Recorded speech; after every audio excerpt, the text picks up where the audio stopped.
باربورا ششکوا بالکل خوش نہیں ہیں۔ وہ چیک ریپبلک کے شمال مغرب میں واقع اس گاؤں کی میئر ہیں، جہاں ایک جرمن کمپنی کچرے کا ایک پہاڑ بنا کر چلتی بنی۔ اس کچرے کا قریب سے جائزہ لیا گیا تو معلوم ہوا کہ اس میں زیادہ تر ونڈ ٹربائنز کے بلیڈ کے چورے پر مبنی فائبر گلاس کے ذرات شامل تھے، جو ایک خطرناک مواد ہے اور جو کئی نقصان دہ کیمیکل سے آلودہ ہوتا ہے۔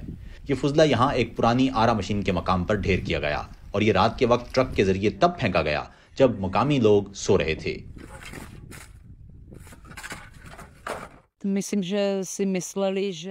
ذمہ دار افراد نے شاید یہ سوچا کہ یہاں بیابان میں کسی کو کوئی فرق نہیں پڑے گا۔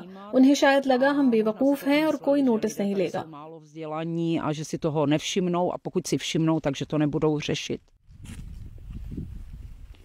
میئر کے لیے سب سے چونکا دینے والی بات وہ ٹنوں وزنی بلیڈز ہیں جو ایک ایسی کمپنی کی طرف سے لائے گئے جو خود کو ماحول دوست اور پائیدار ترقی کا علم بردار کہتی ہے۔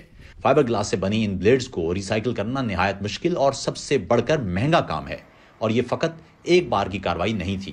دوسری بار ان افراد کو رنگی ہاتھوں پکڑ لیا گیا۔ جب میئر نے ڈرائیورز کے ڈیلیوری آرڈرز کا جائزہ لیا تو معلوم ہوا کہ انہیں جعل سازی سے تبدیل کیا گیا تھا تاکہ خطرناک فضلہ سرحد پار کر سکے۔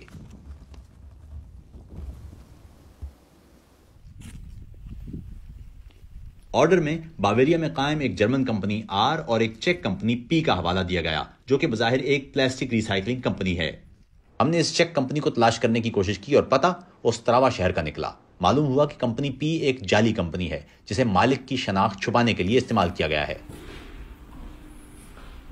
اب جرمنی کی بات کریں۔ کمپنی آر جو ڈیلیوری آرڈرز پر درج تھی، باویریا کے ایک بزنس پارک میں قائم ہے۔ فون کال پر کمپنی نے ہم سے کہا کہ ان کا چیک ریپبلک میں کوڑا پھینکنے سے کوئی تعلق نہیں ہے، تو پھر ان کے ونڈ ٹربائن بلیڈز کہاں جاتے ہیں؟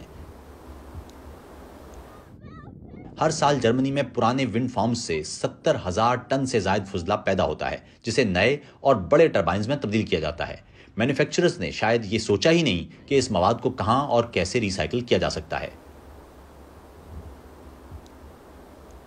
جرمنی کے مشرقی شہر ایشیز لیبن میں قائم نوو ٹیک ایک ایسی کمپنی ہے جو ان بلیڈز کو صنعتی پیمانے پر ریسائیکل کرتی ہے۔ یہ پورا عمل وہ خود اپنی سائٹ پر انجام دیتی ہے۔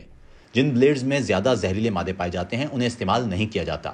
باقی بلیڈز کو مضبوط اور موسم سے محفوظ فرش میں بدلا جاتا ہے، جو بیرونی چھتوں اور ٹیرس کے لیے بہترین ہوتے ہیں۔